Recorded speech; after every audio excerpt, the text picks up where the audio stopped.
नमस्कार मंडळी, कोकणची माणसं यूट्यूब चॅनलच्या कोकणातील आणखी एका व्हिडिओमध्ये मी वैष्णव आपल्या सर्वांचं स्वागत करतोय। तर मंडळी, उद्या आहे देवदिवाळी। आपल्या ग्रामदेवत आणि कुलदेवत या देवतांची जी दिवाळी असते ते म्हणून या दिवाळीला देवदिवाळी असं म्हणतात। आणि ह्या दिवाळीनिमित्त आपल्या ग्रामदेवतेला आमच्या कोकणामध्ये रूपं लावण्याची एक पद्धत आहे आणि हे रूपं कसं लावतात ते आपण ह्या व्हिडिओतून आज बघणार आहोत। तर त्यासाठी आपण चाललो आमच्या ग्रामदेवतेच्या मंदिरामध्ये। तर चला मंडळी, सगळे गावकरी मंडळी आज जमा होणार आहे आणि त्यानंतर आपल्या ग्रामदेवतेला आपण रूपं लावणार आहोत। तर चला, इकडे सगळे मंडळी आता चाललेत देवळात, अजून बाकीचे येणार आहेत पाठून बघा। आणि कोकणामध्ये ना सध्या खूप थंडी आहे, सगळे बघा सगळे अंथरुणं वगैरे घेऊन चाललेत आणि देवळामध्ये पण झोपायचं आहे मस्त। आज रूपं लागल्यानंतर देवळात थांबावं लागतं। तर हे एवढी मंडळी आहे, कान टोपे वगैरे लावून आहेत सगळेजण। थंडी आहे का अप्पा? थंडी आहे, फुल थंडी, फुल थंडी आहे, भरपूर थंडी आहे। सगळेजण आता जेवून चाललेत देवळात। चला बघा, थंडी पण खूप लागते आणि बोचकी घेतला नाही ते बघा अंतरुणं सगळी। आणि इथून आमचं मंदिर आहे ना जवळजवळ 20 ते 25 मिनटाच्या अंतरावर आहे चालत जायला। तर इथून आपल्याला 20-25 मिनटं चालत जायचं आहे आणि त्यानंतर आपण मंदिरामध्ये पोचणार आहे। हे बघा काळोख पण आहे आणि थंडी पण खूप लागायला लागली, हे बघा। चला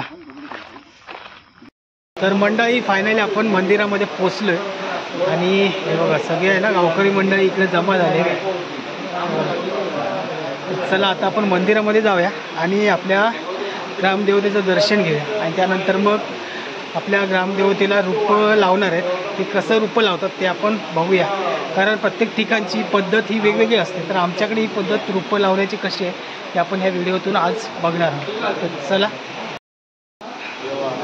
अरे बघा सगळे गावकरी मंडळी जमा झाले आणि आता आपण मंदिरामध्ये जाऊन आपल्या ग्रामदेवतेचं दर्शन घेऊया।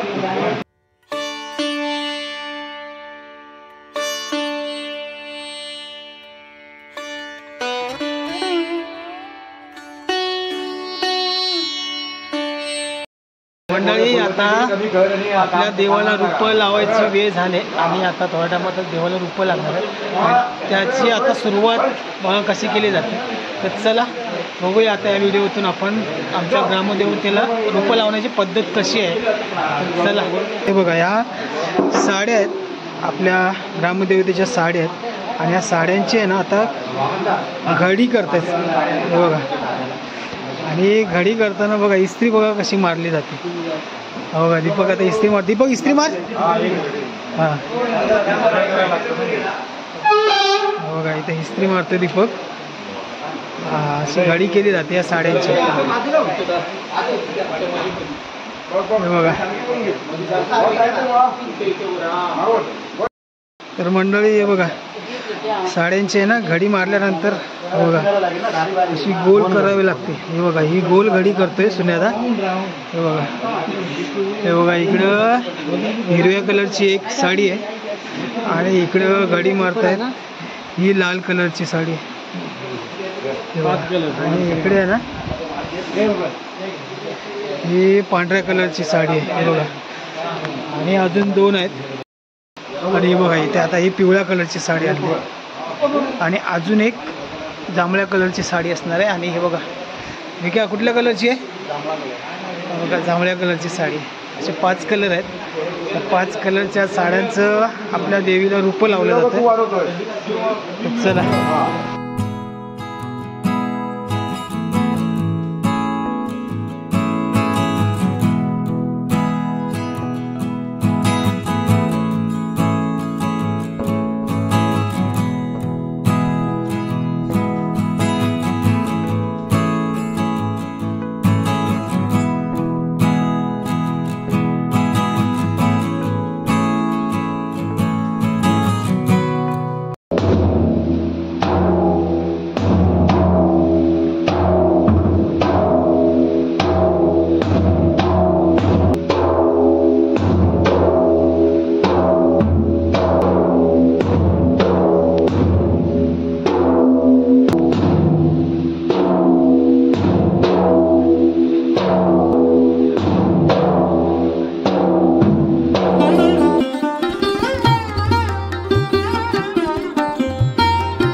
मंडळी फायनली आपल्या ग्रामदेवतेला रूपं लावून झालं आहे आणि आमच्याकडे हे रूपं लावायची पद्धत कशी आहे ते तुम्ही ह्या व्हिडिओतून बघितले असाल.